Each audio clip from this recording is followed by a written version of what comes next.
Olá, pessoal, bem-vindos, todo mundo, muito boas-vindas.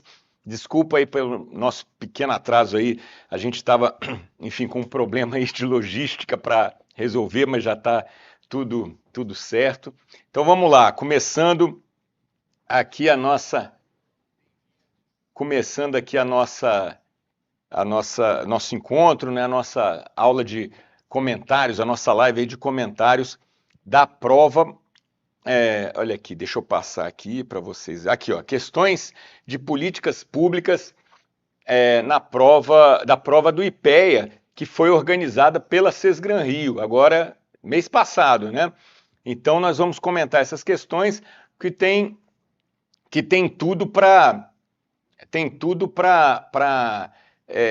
reproduzir esse padrão de questões, né? Como foram feitos pela Sesgran Rio. Nós imaginamos, a gente já está, na verdade, assim, consolidando algumas coisas que a gente tinha falado naquela nossa primeira live, junto com a Fernanda e com as Fabis, né? Com a Fabiana e com a Fabielle, né? Sobre o que a gente pode esperar do tipo de questão que o CNU vai produzir, né, para vocês, né, esse concurso nacional unificado, a partir das características da Sesgran Rio, da banca que a gente já conhecia, e que foram reforçadas, né, essa expectativa foi reforçada com essa prova do IPEA que eles fizeram, né, e que para políticas públicas tem várias questões aí, né, a gente vai analisar umas 5 ou 6 aqui agora, mas depois a gente vai continuar fazendo outros blocos também para analisar. Então vamos em frente, vamos olhar aqui o material, já vou pular aqui para a primeira questão, sem mais delongas. Vamos olhar aí, olha só. Considere, ó, é um texto longo, hein, da Rosângela Barbosa, né? Considere o texto a seguir sobre a formulação de políticas públicas, né? Então, ó, no Brasil, o nascedouro de um sistema público de proteção ao emprego que amparasse os desempregados data de 1986, com o seguro-desemprego, sendo em 1988 incluído na Constituição Federal, definindo um fundo específico para ações que envolvessem também a intermediação de empregos e a qualificação. Então, está falando o quê? De um sistema de proteção, sistema público de proteção ao emprego que ampare os desempregados, né, consistente no quê? No seguro-desemprego, na intermediação de emprego, que é o quê? O Cine, aquelas agências de intermediação de empregos para facilitar o acesso ao emprego para quem está desempregado, o Sistema Nacional de Emprego e tal, né? Enfim, e a qualificação, por meio de cursos de qualificação, de formação profissional, aqueles cursos com recursos do FAT, né, do Fundo de Amparo ao Trabalhador e tal. Bom, esse é o início do contexto do texto, né? Nesse contexto, a elaboração da política de economia solidária, política de economia solidária, vai entrar um outro elemento aí, que é, na verdade, o tema da questão, né? Política de economia solidária. No país, é uma estratégia de governo para aprimorar os caminhos tomados pelas políticas de emprego e desenvolvimento, né? Trata-se de uma política de atenção aos grupos sociais mais vulneráveis, né? Então, atenção aos grupos sociais mais vulneráveis, ao desemprego estrutural e ao empobrecimento.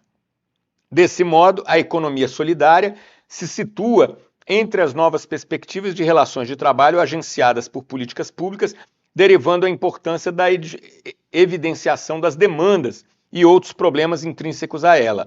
A expressão economia solidária pode servir para designar práticas econômicas populares que estão fora do assalariamento formal. Então, assim, a ideia da economia solidária é justamente o quê? É mobilizar recursos humanos, materiais e tal, que estão fora do assalariamento, ou seja, são aqueles setores informais, né, da economia, como comércio ambulante, pequenas oficinas, serviços autônomos, artesanato, confecções de costura e por aí vai.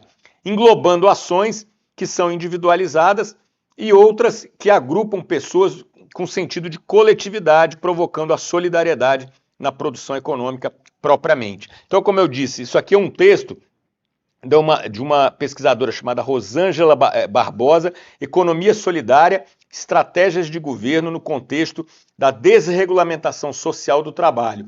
E isso, esse IN aqui, significa que esse artigo é um capítulo ou um artigo que está num livro chamado Políticas Públicas de Trabalho e Renda no Brasil Contemporâneo, da Cortez, 2006, acho que é Márcia Silva, ou Maria Silva e Maria Carmina Iasbeck, né? Essa Iasbeck aqui. Aí vem os itens aqui, né? Na elaboração dessa política pública visando as unidades produtivas, identifica-se o seguinte problema. Então, olha só, dessa política pública, de qual política pública está falando? Da política de economia solidária, está aqui, né? A política de economia solidária, ok? Que é uma política, como disse o texto, né? Voltada para quê? Para complementar aquelas ações de... É uma política voltada para complementar aquelas ações de proteção, né, aos desempregados e aos segmentos mais vulneráveis, aquelas ações como de outras políticas, né, como seguro-desemprego, intermediação de emprego, qualificação de mão de obra. Então, assim, a política de economia solidária, ela se insere nesse contexto conforme esse histórico do relato do texto aí que a autora fez, né? Então, vamos lá, novamente aqui para as alternativas. Então, na elaboração dessa política pública, qual política? De economia solidária. Visando as unidades produtivas, né, identifica-se o seguinte problema. Então, ele coloca aqui 5 alternativas para você dizer qual delas representa um problema relacionado às unidades produtivas dentro dessa política pública de economia solidária. A. Excessiva legislação de regulação do trabalho coletivo ou autogestionário. B. Preponderância de investimentos em pesquisa aplicada em sustentabilidade. C. Específica comercialização da cadeia produtiva no trabalho autogestionário. D. Abrangente pulverização de crédito pelas grandes aglomerações financeiras. E E. Elevada capacitação de trabalhadores na especificidade técnica da autogestão. Então eu vou dar 30 segundos aqui para vocês... colocarem aqui no chat qual que é a alternativa correta. Agora, não vale quem consultou o gabarito, não pode. Estou brincando, pode colocar assim, mas enfim, tá? Vou dar aqui 15 segundinhos para vocês colocarem, então, aqui no chat qual seria a alternativa correta e eu vou comentar, então, a questão. Vamos lá, vamos ver aqui. Boa noite, o pessoal está dando boa noite aqui, boa noite para todo mundo, né? Vamos lá. Qual é a alternativa correta dessa questão aí? O que vocês acham? Ninguém ainda? Ninguém se arriscou? Estou olhando aqui. Ainda não? Parece que tem um delayzinho também, né? Quando eu falo para até o pessoal ouvir aqui, mas tudo bem, vamos lá. Bom, então eu vou começar a comentar a questão. Olha só, gente, primeiro comentário que eu queria fazer sobre isso. Uma coisa... Até que me surpreendeu um pouco, eu tinha falado logo no início das características das questões da Cesgran-Rio, que elas não costumam ser muito grandes. Nessa prova, eles usaram muito texto, né? Embora os comandos das questões e os itens, as alternativas em geral sejam bem curtos realmente, né? Comandos bem uma frase e as alternativas também uma frase, quer dizer, seguindo aquele padrão que a gente falou lá no início nas primeiras aulas, né, da mentoria, sobre as características da banca, da Cesgran-Rio, mas dessa vez eles usaram muito texto, né, o que não é ruim, porque, como vocês vão ver, algumas questões, a resposta está dentro do próprio texto. Essa, de uma certa forma, é uma delas, né? E isso, então, na verdade, quando você tem um texto desse, se você interpreta bem o que está ali, você já tem meio caminho andado para acertar a questão. Nesse caso aqui, das 5 que eu separei, as 5 questões de políticas públicas, na prova da especialidade Economia e Sociedade, né? Aliás, Sociedade e Trabalho, não me lembro agora exatamente qual era o nome da especialidade, era Sociedade e... Enfim, dessa prova que a gente recolheu essas questões aqui, eu coloquei até lá no site qual era a área, né? Lá no concurso do IPEA.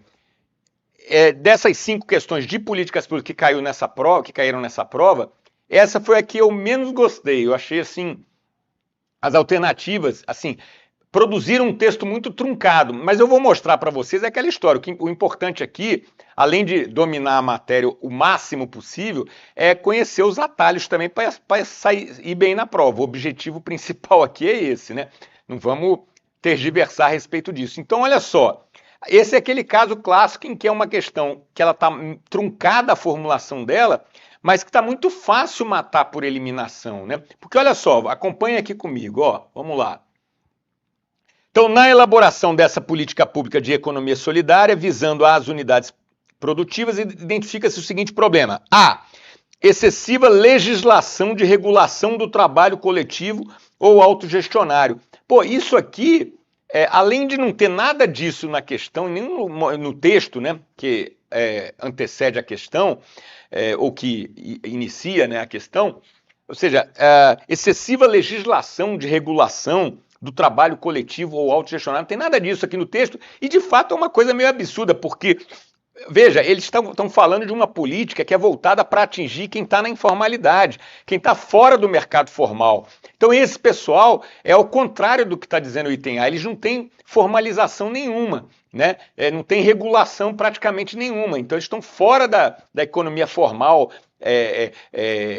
do mercado de trabalho formal, regular, regulamentado e tal. Então essa A não tem nada a ver. Bora para frente. Vamos ver a letra B, né? Predominância de investimento em pesquisa aplicada em sustentabilidade. Aqui também inventaram uma coisa que atiraram lá para o outro lado, né? Não tem nada a ver isso, né? Predominância de investimento em pesquisa. Isso é um problema para as unidades produtivas ligadas à política de economia solidária? De jeito algum, né?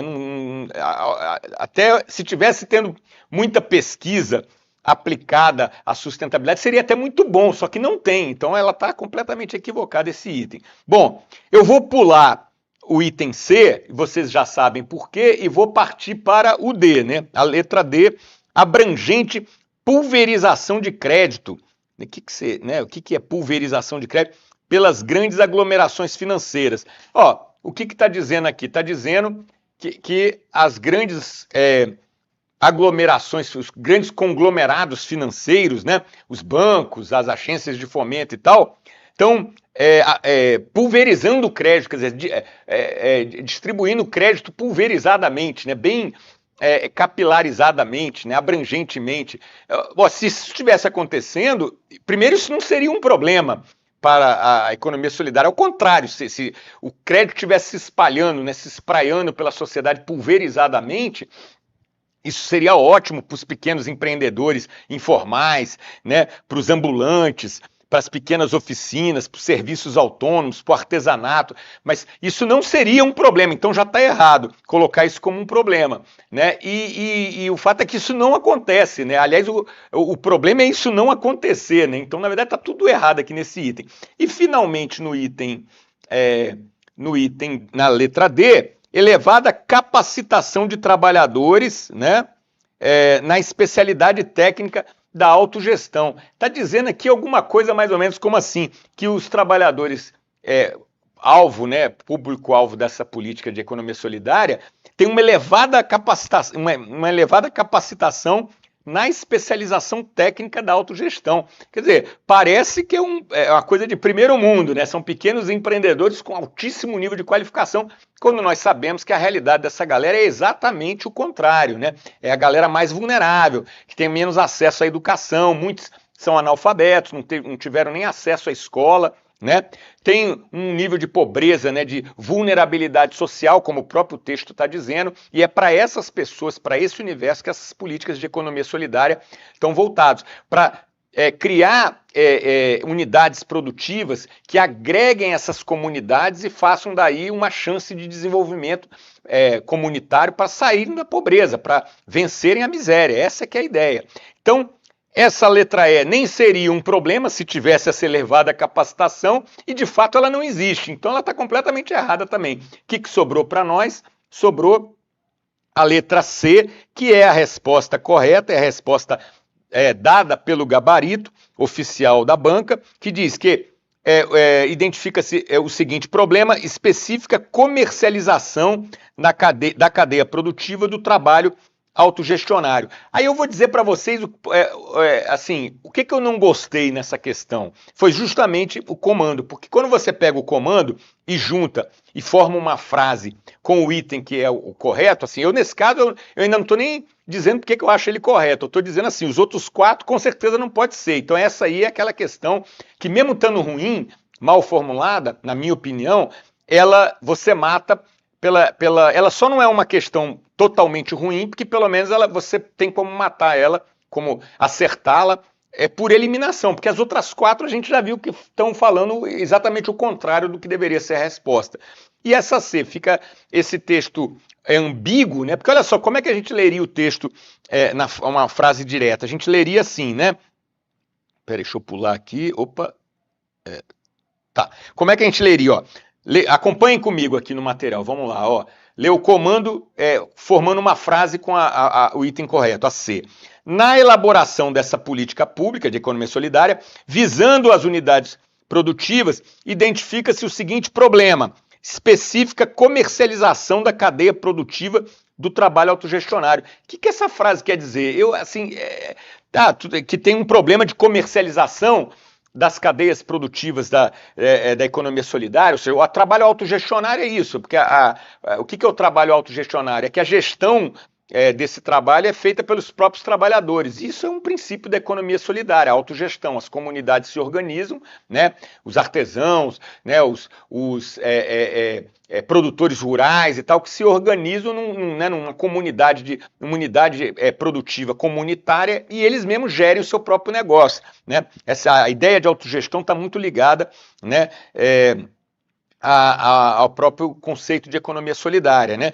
Então, assim, tudo bem, está dizendo que tem um problema de comercialização dessas unidades produtivas? Tem. Tanto tem que, olha só, eu separei um texto aqui, ó, da própria autora dessa Rosângela Barbosa, né? Que é essa autora do texto aqui, né? Como está citado lá. Olha aqui, quer ver? Ó? Aliás, olha que curioso, esse texto, Economia Solidária, Estratégias de Governo no contexto da desregulamentação social e do trabalho, da onde foi tirado o texto da questão, está nesse livro aqui, né? Políticas Públicas de Trabalho e Renda no Brasil, que é esse livro aqui, Políticas Públicas de Trabalho e Renda no Brasil Contemporâneo, da Maria Osanira Silva e da Maria Carmelita Yazbek, que é essa aqui, né? Tá aqui, ó, Yazbek, aqui a Silva e Yazbek.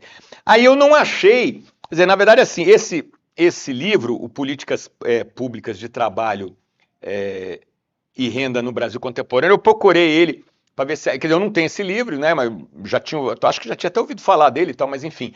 E não achei ele, nenhum pedaço, nenhum trecho dele na internet que a gente pudesse... e aí uma dica até que às vezes eu falo, né, para o pessoal é o seguinte: quando você tem aqui, ó, por exemplo, esse texto aqui da Barbosa está dentro desse livro da Yazbek aqui.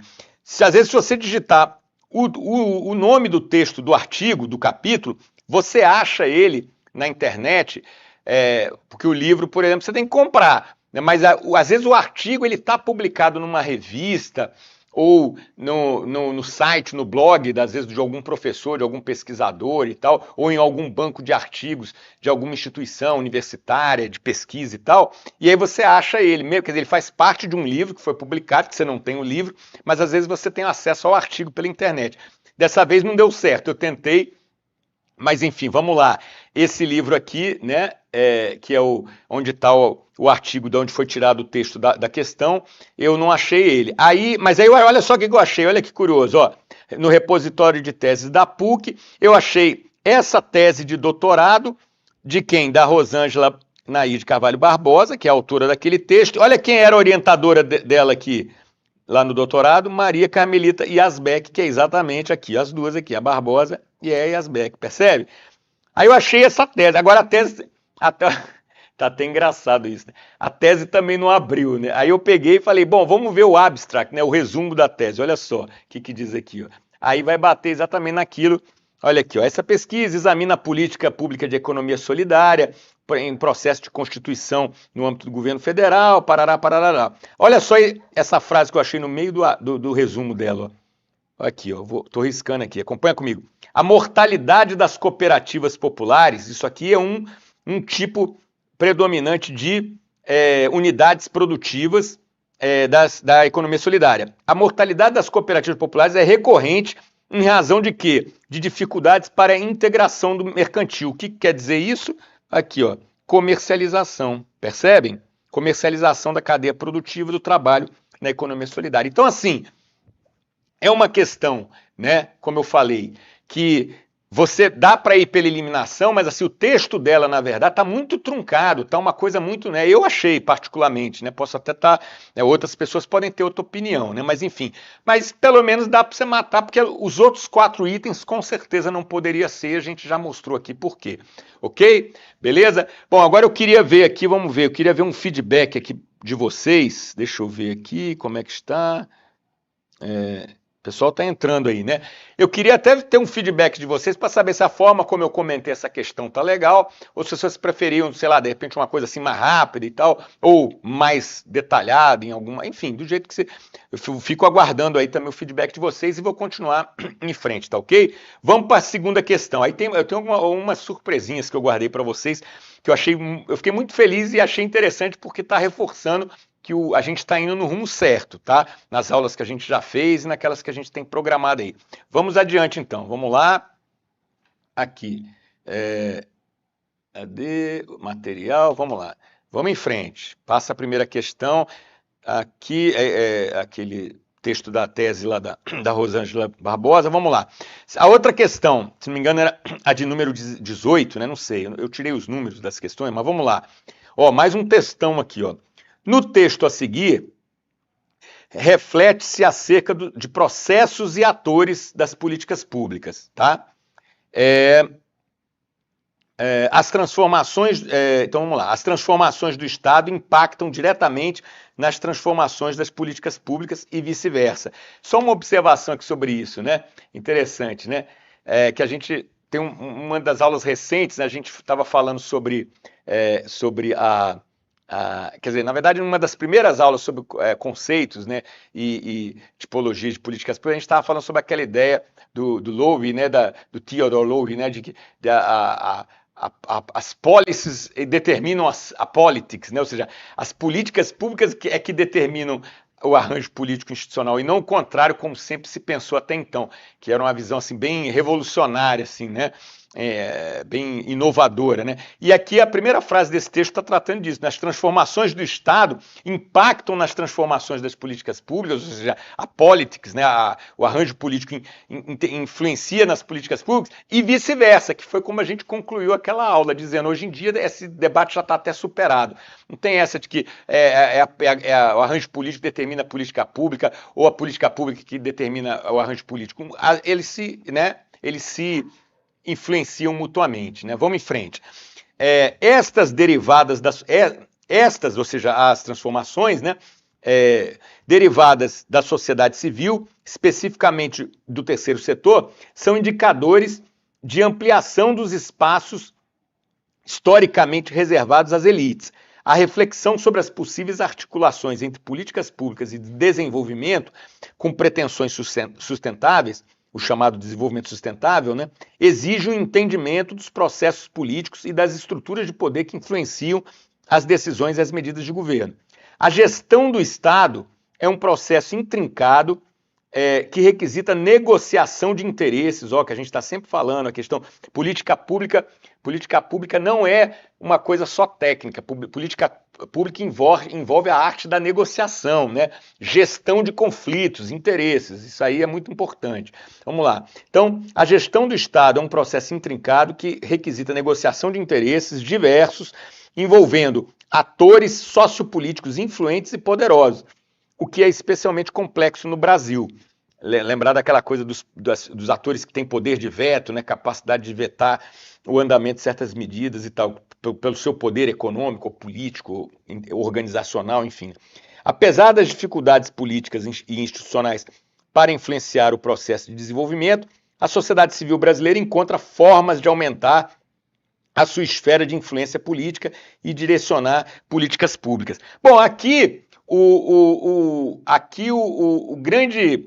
a chave para entender a resposta correta dessa questão está logo no iniciozinho e nessa última frase. Por quê? Olha só, acompanhem comigo aqui de novo. No início fala aqui, né?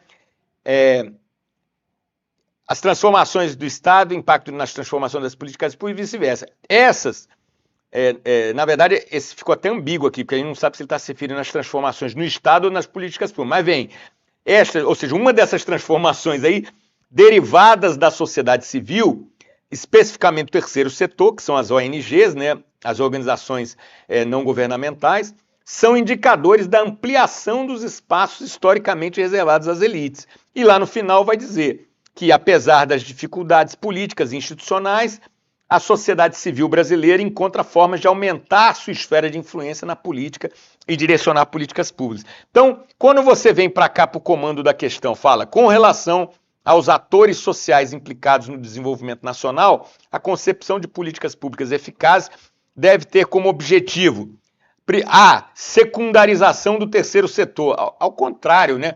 A questão está falando exatamente da importância do terceiro setor, da sociedade, né, aumentar a sua influência, né, fazer com que as políticas públicas deixem de ser elaboradas só pelas elites. Né? Então, assim, essa A já caiu, não precisa nem ler o resto. Né?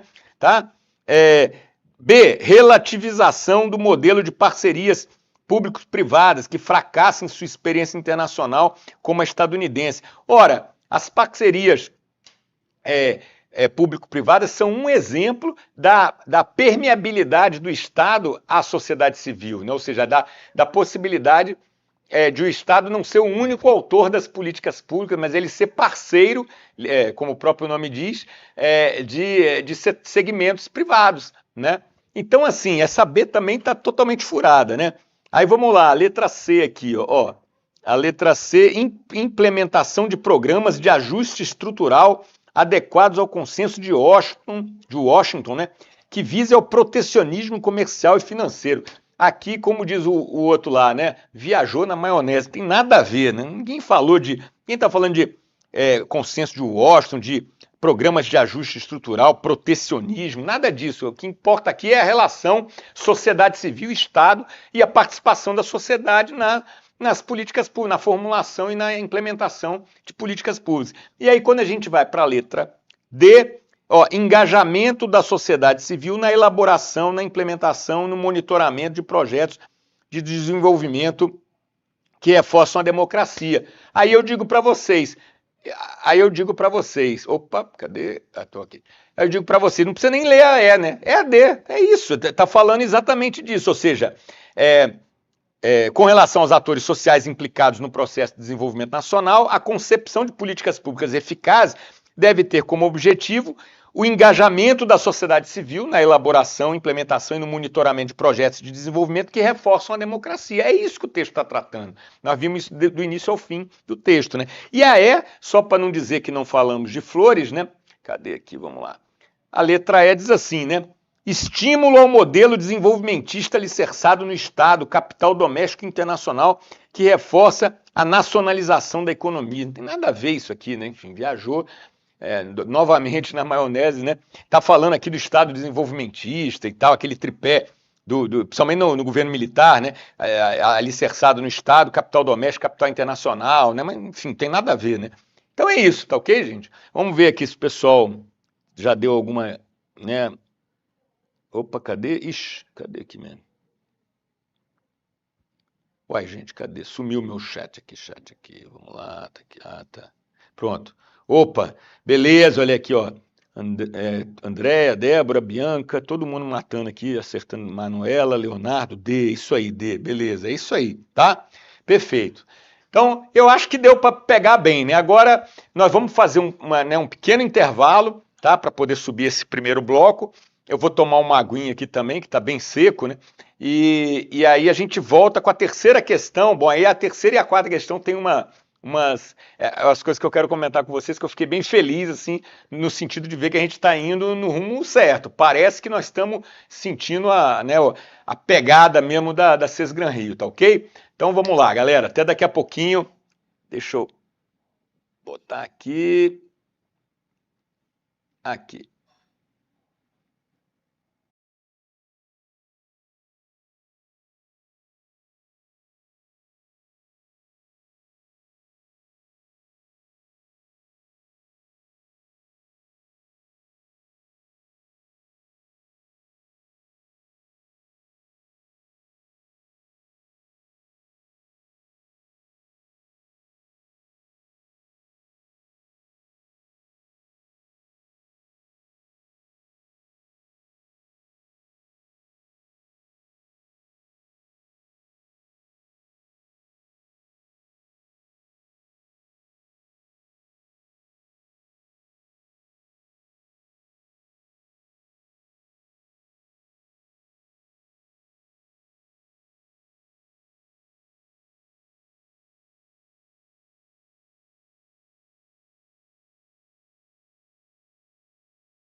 Olá, pessoal. Opa, espera aí. Faltou aqui. Esqueci do microfone, peraí. Opa. Tudo bem? Tudo bem? Estão me ouvindo? Estão me ouvindo bem aí? Tranquilo? Opa. Vamos lá. Pessoal, então olha só. Esqueci do microfone. Que feiura. Vamos lá. Então olha só. A terceira, passando então já imediatamente para a terceira questão. Não, eu tinha colocado aqui sobre essa segunda questão ainda, já que ela fala de atores e personagens, né? Olha só, eu tinha colocado aqui, ó, atores e personagens. Isso aqui é o material que está lá na aula, na parte dos conceitos, né? Os conceitos de políticas públicas. Numa das primeiras aulas nossas lá, conceitos de policy makers, os decisores ou tomadores de decisão, né, os agentes públicos, os gestores, né, do Herbert Simon, que é de 1957, e o conceito de stakeholders, que são todos aqueles agentes que devem ser tomados em conta nas tomadas de decisão, empresas, grupos de interesse, né, associações, sindicatos, etc. Né? Além disso, tem, claro, o executivo, o governo e a burocracia, o legislativo, né, os parlamentares e os seus assessores, o judiciário, que são basicamente os magistrados e os tribunais, os políticos, né, empresários do voto, que é uma definição do Max Weber clássica, né, que estão disputando o voto, assim como os empresários estão disputando clientes, né, nas empresas, enfim, consumidores, né? Detentores de mandatos eletivos, né? E os burocratas, detentores de cargos públicos, em razão de conhecimentos técnicos. E aí tem também um dos atores que eu tinha colocado lá na aula, que eram os grupos de pressão, partidos políticos, sindicatos, ONGs, que era o tema lá e as entidades de classe, associação. Quer dizer, tudo isso aqui, ó, tudo isso aqui está dentro da sociedade civil que estava dizendo lá que a questão estava, né, a questão estava tratando, né? Ou seja, a sociedade civil participando, né, da elaboração de políticas públicas e não só a elite do Estado, né, a elite burocrática do Estado participando. Essa que era a ideia. Então, e aí assim, eu quis mostrar isso aqui que já estava lá na aula, né, falando dessa, quer dizer, já como uma indicação para você, para ajudar você a resolver uma questão dessa natureza aí. Embora essa aí estava bem fácil mesmo, porque o próprio comando já, como o colega falou aqui, o próprio comando já dava para matar, né? E aí, lembrando também uma outra coisa que está na aula lá de trás, que é isso aqui, ó, olha só. Vê? Vamos lá.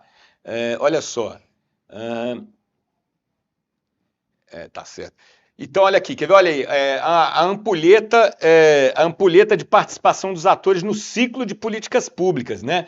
Essa metáfora da ampulheta é bem interessante, porque, ó, de acordo com o estágio do ciclo de políticas públicas, montagem da agenda, formulação das políticas, tomada de decisão, implementação e avaliação, você tem um conjunto maior de atores aqui no início, na agenda, que é o universo da política inteiro. Quando vai para a formulação, já é mais o pessoal que atua naquele subsistema de política, se é da saúde, se é da educação, se é da segurança pública e tal. Então você já afunila um pouco. O momento da tomada de decisão é o momento que tem menos atores participando, porque é a cintura da ampulheta. Por quê? Porque aqui são só os tomadores de decisão mesmo, a galera, o presidente, alguns ministros e tal, é quem bate o martelo. Aí quando vai implantar a política, já abre de novo a ampulheta, porque aí você já precisa de toda a burocracia do Estado, a burocracia do nível de rua e tal, para implantar a política. E finalmente, na última etapa da avaliação, também ampliou a base aqui, que aí já pega como na formação da agenda todo o universo da política, que aí entra imprensa, grupos de pressão, né, grupos de interesse, todo mundo participa tanto da formação da agenda, do assunto entrar na agenda pública, né, do governo, como na avaliação, se a política foi boa, se não foi. Inclusive, um bom momento, né, para avaliação das políticas públicas são as eleições, né, porque se as políticas públicas estão todas um desastre, não estão funcionando, o povo, teoricamente, vai dizer que está achando isso, que não está gostando nem um pouco, não elegendo o governo ou não elegendo o candidato apoiado pelo governo que está naquele momento, né? Então, vamos lá. Terceira questão, que se não me engano era 19, bom, enfim, não vem ao caso. Depois vocês podem olhar lá no material, naquela prova de políticas públicas e sociedade, né? Aqui, vamos aqui, olha lá. Vamos lá, beleza. Então, tudo bem aqui, vamos lá. Olha aqui, gente, ó. Sobre a análise de políticas públicas, considere o texto abaixo. Para a análise de políticas públicas, podem se agrupar várias atividades, tendo como resultado um conjunto de processos político-administrativos. Surge um esquema de análise de políticas que se atém aos processos e evita análise sobre a substância das políticas. Pretende-se entender como as decisões são tomadas e como deveriam ser tomadas, mais do que identificar quem ganha o que e por quê. Aí, primeira observação sobre isso. Olha só, o que esse autor aí tá falando? É aquela ideia, vocês lembram do Harold Lasswell, né, que eu falei lá na primeira aula, né, dos conceitos, né, que a política de modo geral e as políticas públicas em particular dizem respeito a quem ganha o quê, como e por quê, né, e quando e tal, né? E aí esse autor está dizendo aqui que hoje em dia se pretende muito mais entender como as decisões são tomadas, ou seja, como deveriam ser tomadas, como é que é o processo de tomada de decisões, do que responder essa questão de quem ganha o que, como e por quê. Né? Agora, quem é o autor que foi citado aqui? Isso que eu queria mostrar para vocês, que eu achei muito legal. Olha só, olha aqui ele, T. Dye, que vem a ser... Olhem aí o nosso velho amigo Thomas Dye. Lembram-se dele? Aqui, da aula de 9 de fevereiro, acho que ela subiu 9 ou 10 de fevereiro, né? Definição de política pública. Está ele aqui, ó, Thomas Dye. Tudo que um governo decide fazer, ou seja, políticas públicas é tudo que um governo decide fazer ou deixar de fazer. Existem... não fazer nada também é política pública. Lembra que eu falava isso? Ó, decisões governamentais conscientes e deliberadas. Né? Não fazer, deixar de fazer, não fazer nada também é uma forma de fazer políticas públicas. Lembra que na aula eu dava aquele exemplo de não mexer, né, não corrigir a tabela do imposto de renda. Quando você não corrige a tabela do imposto de renda, a inflação vai subindo, os salários male acompanhando também, e você está aumentando a base da arrecadação. Então você está fazendo política pública, está aumentando a base da arrecadação, aumentando a arrecadação tributária do Estado sem fazer nada, ou seja, sem mexer na tabela do imposto de renda, que era uma demanda que acabou até agora recentemente o governo fazendo e tal, para não pegar o pessoal que ganha até 2 salários mínimos. Né? Então, pois é, o Thomas Dye, esse nosso velho conhecido, que é aqui, ó, vamos lá, voltar para a questão. É o Thomas Dye, aqui ele, né? Esse texto, Mapeamento dos Modelos de Análise de Políticas Públicas, que está nesse livro aqui, ó, em Heidemann e Salme, Políticas Públicas e Desenvolvimento, Bases Epistemológicas e Modelos de Análise, da editora da UNB de 2009, que vem a ser... tô até com ele aqui, eu ia mostrar para você, deixa eu ver se ele está aqui. Está aqui, ó.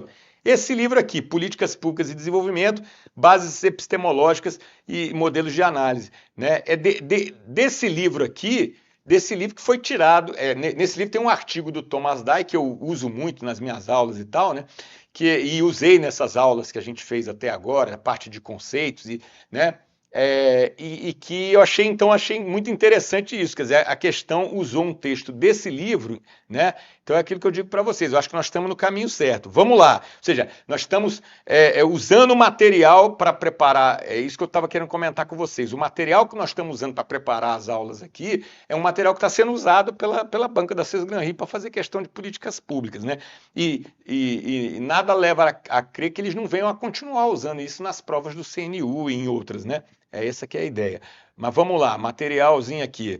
Ó, no conjunto, então, citou o texto do Thomas Dye, falando que a análise de políticas públicas agrupa várias atividades num conjunto de processos, né, um esquema de análise que, além dos processos, evita a análise sobre substância das políticas, pretendendo entender como as decisões são tomadas e como deveriam ser tomadas, mais do que identificar quem ganha o que e por quê, né? Bom, aí vem o comando da questão aqui, né? No conjunto de processos político-administrativos vinculados à política pública, identifica-se a atividade específica que visa estudar os programas governamentais, relatando seus outputs. Bom, aqui já dava para ter, né, até só por aqui já dá para ter uma ideia do que ele está falando. O que é output? Output é a saída, é o resultado, né? Então, qual é a etapa do estágio de políticas públicas que analisa os resultados, né? Vocês sabem, né? Então, aqui, ó, vamos lá. Aqui, deixa eu botar aqui, olha aqui. Olha lá, resultados, outcomes, né, também. A avaliação, né? Já matou, né? Isso aqui é da aula que eu falei sobre avaliação lá. Ó, envolve feedback e recomendações a respeito de continuidade, reformulação ou descontinuidade de uma política pública e é isso, né? Que já é outra. Opa. Peraí que agora não. Por que ele não tá voltando aqui, galera? Peraí. Agora foi, pronto. Vamos lá. Então vamos lá. Estudar, ou seja,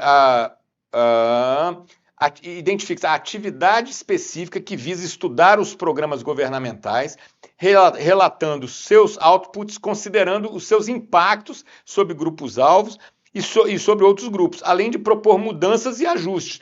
Trata-se de uma atividade funcional de mensuração e análise. Pô, que atividade que é essa? Claro que só pode ser a letra A, avaliação de políticas públicas, não precisa nem ler o resto, ok? Essa aí é até uma pena, né, que eles tenham feito uma questão tão simplesinha, tão bobinha, porque na verdade o texto, aqui no caso, o texto do Thomas Dyer foi só para enfeitar, né, porque nem precisava do texto dele, só com esse comando já dá para matar, né, tranquilo. Vamos em frente então, aqui, deixa eu botar aqui, a quarta questão de políticas públicas que caiu lá na prova do IPEA, preparada pela Sesganri. Olha só, aqui tem mais uma coisa que a gente vai comentar que é bem legalzinha também. Olha aqui, ó. O texto abaixo apresenta a descrição de um estágio da política pública, né? Depois que um problema público conseguiu entrar na agenda política, estágio 1, né? Depois que foram formuladas várias opções, formulação, estágio 2, para resolvê-lo, e depois que o governo estabeleceu objetivos políticos e decidiu um curso de ação, fase 3, não é isso? Ainda cabe a ele colocar a decisão em prática. Então, enquanto a maioria das decisões políticas identifica os meios para perseguir seus objetivos, as escolhas subsequentes têm de alcançar resultados. Para que uma política funcione, há que se alocar fundos, designar pessoas e desenvolver regras de como proceder. Esse estágio do ciclo de política pública depende de servidores públicos, de funcionários administrativos, para estabelecer e gerenciar as ações necessárias, contando também com atores não governamentais que fazem parte do subsistema político-administrativo, né? Essa descrição se refere integralmente ao seguinte estágio de política pública. Que estágio que é? Bom, então é isso aí, letra, o pessoal já colocou aqui, é o estágio da implementação, galera. Ó, depois da agenda, depois da formulação, que entrou para a agenda, formulou, decidiu, qual é o estágio seguinte? Implementação, ok? E aí o que eu queria chamar a atenção para vocês aqui, ó, da onde é que eles tiraram isso aqui? Eles tiraram do nosso velho amigo aqui, o Michael Howlett, e do Ramesh e do Pew, Política Pública, Seus Ciclos e Subsistemas, uma abordagem integral da Elsevier 2013, que vem a ser esse livro aqui, ó, Políticas Públicas, Seus Ciclos e Subsistemas, uma abordagem integral, tá aqui, Michael Howlett, Ramesh e Anthony Pearl, tá? E que tem uma versão resumida dele que você baixa lá em PDF no site da ENAP, que é essa aqui, ó, Guia de Políticas Públicas e Gerenciamento de Prazer, que eu falei na primeira aula nossa, né? Então, ó, o do Ramesh, o Howlett, aí tem esse Chun Vu aqui, que eu não conheço, e tem esse Scott Fritzen também. Será que ele é parente da Fabielle? Porque a Fabielle é Fabielle Fritzen, né? Tem que perguntar para ela. Então é isso, gente. Olha, eles fizeram uma questão sob ciclo de políticas públicas, que usa o material que eu estou usando para preparar as aulas para vocês, entendeu? Que é esse livro do Howlett e do Ramesh, né? E também esse guia da ENAP, que vocês conseguem baixar o PDF deles lá na biblioteca da ENAP, né? Então, assim, isso eu fiquei muito contente quando eu vi essa questão, porque eu pensei, bom, assim como aquela do Thomas Dyer, né? Eu falei, pô, eu estou usando o material que os caras estão usando, então, beleza, a gente está no caminho certo, né? É isso aí. E essa teoria dos ciclos, eu tenho falado e repetido isso muito nas aulas, né? A gente tem dedicado um tempo grande a ela, porque ela vai cair, com certeza, no mínimo umas 2 ou 3 questões sobre ciclos de políticas públicas, porque ela está presente tanto no conhecimento gerais quanto lá no conhecimento específico. Então, e até pela terminologia que eles usam, fica muito evidente que eles vão estar trabalhando com isso aqui, né? O governo tem trabalhado muito com esse pessoal, com essa abordagem teórica, e uma boa prova disso é esse guia da ENAP, que faz um resumo dessa obra do Ramesh e do Howlett, e com esses outros dois autores, né? E aí faz aponta, né, para desafios, né, e ferramentas que os gestores públicos devem usar para poder superar todas as dificuldades e problemas que aparecem em cada uma dessas fases do ciclo. Montagem de agenda, formulação, tomada de decisão, implementação e avaliação, ok?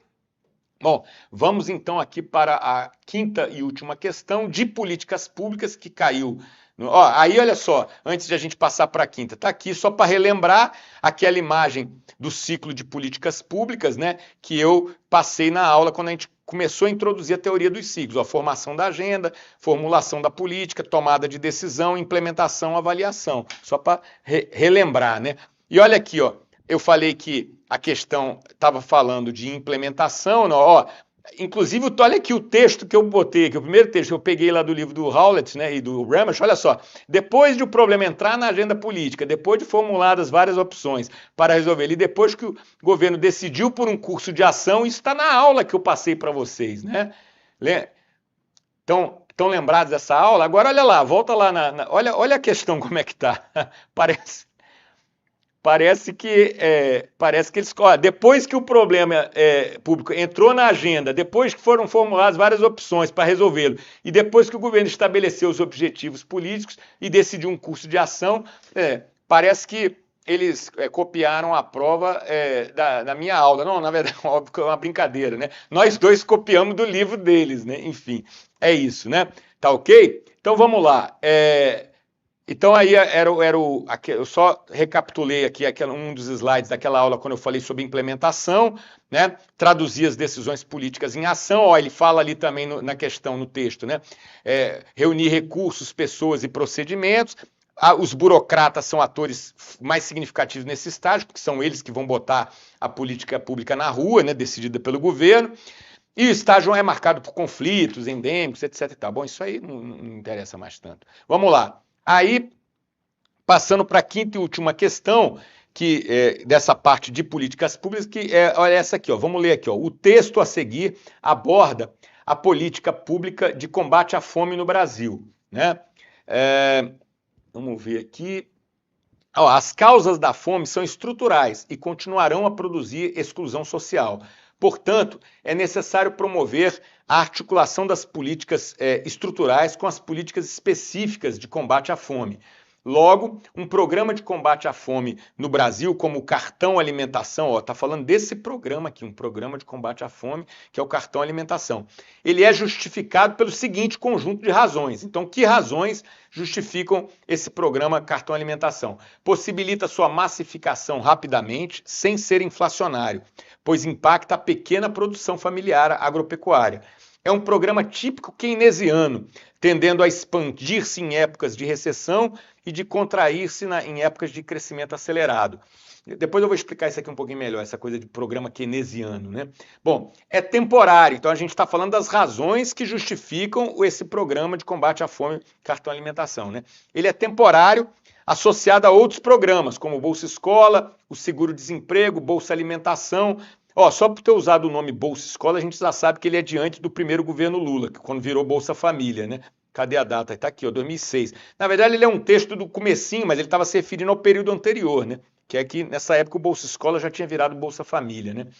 Permite a implantação de sistemas de controle de modo a exigir sempre uma contrapartida em termos de ocupação e emprego dos beneficiários, e combina o caráter emergencial de assistência direta às famílias mais pobres com políticas setoriais de reestruturação econômica, como a reforma agrária, a política agrícola e a geração de mais e melhores empregos. Então é desse Silva, Belic, Takagi, os desafios de uma política de segurança alimentar no Brasil, que é um artigo dentro desse texto aqui de Simadamori, né? Dean e Siqueira, a pobreza do Estado, né? Da Claxo, né? Que é uma entidade de pesquisa, né, em ciências sociais latino-americana, né, que tem gente de toda a América Latina. Aí, bom, o conjunto de razões apresentados justifica especificamente um programa de... Pô, é até engraçado, né, porque já está dizendo qual é o programa, então é só você saber que o programa aqui que está falando é o Cartão Alimentação, né? É o programa de transferência de renda em dinheiro? Não, é um cartão para você comprar comida, então não é essa. Fornecimento de alimentos em espécie... Peraí, deixa eu ver aqui, transferência, tem que caridade, Ah, não, isso, não é fornecimento de alimentos em espécie, porque o cara não vai na feira pegar abóbora, banana e tal, não, então também não é. Transferência de renda em crédito agrícola, não tem nada a ver. Caridade, mas nada a ver, né? As famílias, transferência de renda vinculada à compra de alimentos. Por quê? Porque você botou um dinheirinho no cartão, o cara vai lá com aquele cartão, né? E consegue comprar enfim, nos mercados lá, no atacadão lá, não sei aonde e tal. Então é uma transferência de renda. Opa, cadê? Ixi, como é que eu saio disso aqui agora, gente? Ai, meu Deus, peraí. Não tá. Pronto. Né? Então, é um programa de transferência de renda vinculado à compra de alimentos, ok? Beleza? Deixa eu ver se eu botei alguma coisa aqui. Não, aqui já é uma outra questão. Então é isso, galera. Nós estamos aqui. Então, sim, eu fiquei de comentar com vocês, só para, quer dizer, essa eu acho que achei uma questão assim bem tranquila também, né? Porque essa, você vê, eles colocam, né? O conjunto de razões apresentadas justifica um programa de quê? Bom, tá dito lá, o programa Cartão Alimentação. Então, e ele está dizendo várias características interessantes. Ele pode ser massificado rapidamente, não provoca inflação, porque ele vai estar impactando a pequena produção familiar agropecuária, quer dizer, um programa voltado para a ideia de, como fala no final aqui, né? Assistência, ele combina o caráter emergencial de assistência direta às famílias mais pobres com políticas setoriais de reestruturação econômica. Por quê? Porque o sujeito vai pegar o cartão alimentação e vai comprar na venda, no armazém da pequena cidade do interior, ele vai dinamizar o comércio local, vai estimular que os produtores assentados, os produtores rurais assentados de políticas de reforma agrária também possam vender os seus alimentos via cartão alimentação, enfim, essa é a ideia, né, de combinar as duas coisas. E quando ele fala lá, que eu falei que eu ia comentar com vocês sobre impacta, porque é um programa típico keynesiano, tendendo a expandir-se em épocas de recessão e a contrair na época de crescimento acelerado. Por que isso? É a ideia de um programa keynesiano que se expande nas épocas de recessão e que se contrai nas épocas de crescimento acelerado. É a chamada... são as chamadas políticas econômicas contracíclicas, né? O que é? Ou seja, quando existe o ciclo econômico, né? Digamos assim, os altos e baixos da trajetória econômica de uma sociedade. Então, tem horas que a economia está bombando, está voando, né? O PIB crescendo pra caramba, tem emprego pra caramba e tal. E daqui a pouco tem uma crise, desaba. Aí tem uma recessão ou uma estagnação, aí fica um tempo lá embaixo, daqui a pouco, outro boom, sobe de novo. Esses são ciclos econômicos, na teoria dos ciclos econômicos.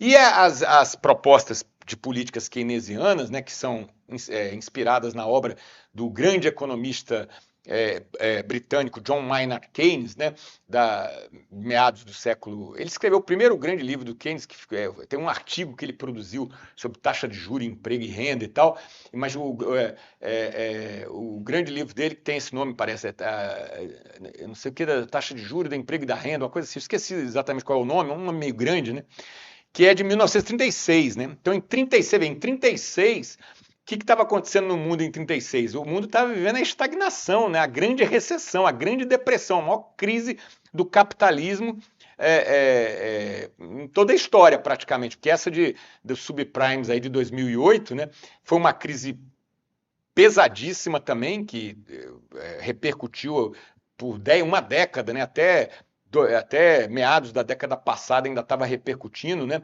Mas ela já foi enfrentada com muito mais facilidade, até pela existência de instrumentos, né, institucionais que não existiam naquela época, na década de 30, né? Como, por exemplo, os bancos centrais, né, atuando articuladamente para salvar as economias e coisa e tal, e outras instituições, né? Quando teve a crise de 29, né, a quebra da Bolsa de Valores de Nova York, o crack, né, da Bolsa Crash, né, da Bolsa de Nova York em 29, que se seguiu depois com a Grande Depressão dos anos 30, a economia dos Estados Unidos desabou, né? E a do resto do mundo foi junto, porque a dos Estados Unidos já era a locomotiva na época, né, da economia mundial, e aí ficou durante 3 anos, até 33, o governo fazendo coisas paliativas, né? E a economia afundando, né? A produção de carros, tem uma estatística que é impressionante, a produção de carros, de automóveis, né, nos Estados Unidos, em 1920, no ano anterior à quebra, né, em 1928, né? Ela só foi. Os Estados Unidos produziu não sei quantos milhões de carros, 4 milhões, 5 milhões, não sei, de automóveis naquele ano. Esse número da produção automobilística, da indústria automobilística estadunidense, só foi se recuperar depois da Segunda Guerra Mundial. Pra vocês terem ideia do que foi o tombo da economia, né? A década de 30 foi uma devastação econômica e social, as consequências sociais. Tanto que geraram, né, essa crise toda gerou que a ascensão do nazifascismo na Europa, né? Enfim, o Hitler, Mussolini e tal, porque a miséria, né, e o desespero das populações fez todo mundo ficar, enfim, seguindo aquelas lideranças supostamente salvadoras da pátria, né, com propostas políticas ultranacionalistas enfim, de xenofobistas, né, de anti-racistas também, enfim, né, esse tipo de políticas, né, que acabou vicejando e dominando vários países da Europa, países inclusive que tinham uma cultura, né, impressionante, é um fato, é um período assim sombrio mesmo da história mundial.